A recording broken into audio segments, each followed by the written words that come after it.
日本怪谈系列山神大人。这是我亲身体验的不可思议故事，有点长，抱歉啦。母亲那边的老家是深山里的大家庭，有外祖父母、舅舅、舅妈，还有表哥，快40岁的大叔住在一起。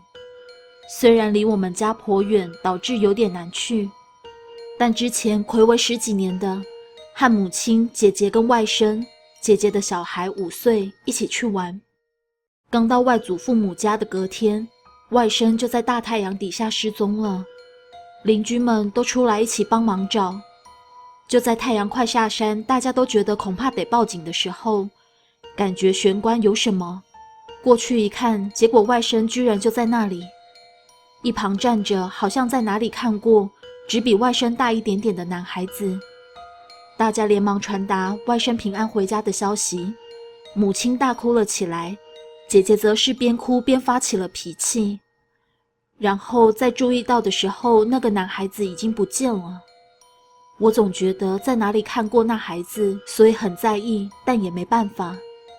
向外甥打探详情，似乎是玩的时候不小心跑到深山里迷了路的样子。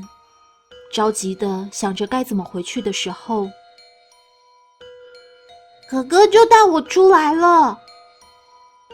一讲到哥哥的话题，就变得很兴奋的外甥还说了，虽然有蛇跑出来，但哥哥把它打跑了。虽然肚子饿了，但哥哥给我小小的草莓吃之类的。听了这些话，外公跟邻居的爷爷奶奶都异口同声地说，那是山神大人啊。一开始只以为因为帮了忙，所以应该是神明吧的感觉。但外公接着说了，山里从以前开始就有神明在，会守护小孩子跟山里面的动物们。小时候还一起玩过，突然间就找不到人啦，都忘了呢之类的。这时我也想起来了，刚刚在玄关看到的男孩子，我小时候曾跟他一起玩过。小学生的时候到外公家来玩，那时候曾跟他一起到山里抓虫，他一看就知道是在地的小孩，要到哪里抓或怎么抓都比我强大太多了。玄关看到的男孩子跟那时候一起玩的那孩子长得一模一样，就在想着不可能吧的时候，表哥小声地问外甥，那个大哥哥是不是大概这么高，头发这么长，长得和女孩子很像？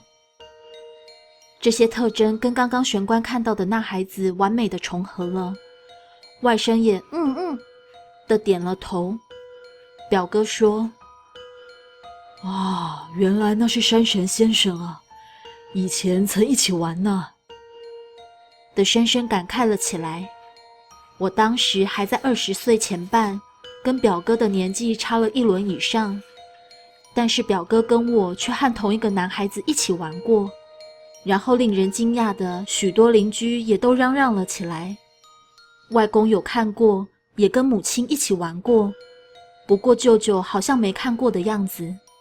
根据外甥所言，山神大人好像说了，这附近都没有一起玩的小孩子了，没有人可以一起玩，好寂寞之类的话。结果表哥突然把窗户打开，山神先生，没有小孩子了，也可以跟大人一起玩啊！我随时都可以跟你玩啊！的大喊了起来。后来听表哥说到，似乎是他小学生的时候，差点在河里淹死的时候被山神大人给救了的样子。直到现在，我跟外甥还是会每年回母亲那边的老家一趟。山神大人似乎很有精神，甚至还会跑到居民家里来，特别是跟表哥感情很好。上次回去玩时，表哥发现原本要好好收着跟我一起喝的高价清酒，明明还没开封，里面却少了1/3。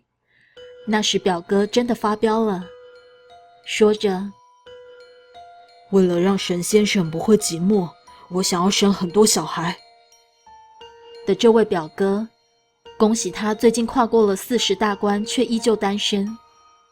附注：除了外甥之外，表哥或外公他们似乎没办法直接看到山神大人，碰不到面，而我状况好的时候偶尔看得到。最后一次看到时，他正往午睡中表哥的额头上放瓜牛，害我笑翻了。故事说完了，如果你喜欢这样的朗读故事，欢迎在影片的右下按个喜欢，或是分享给你的朋友。想要听更多的故事，别忘了订阅我的频道，订阅之后记得按下铃铛才能接受发片通知。我是米娜，那么我们下次见，拜拜。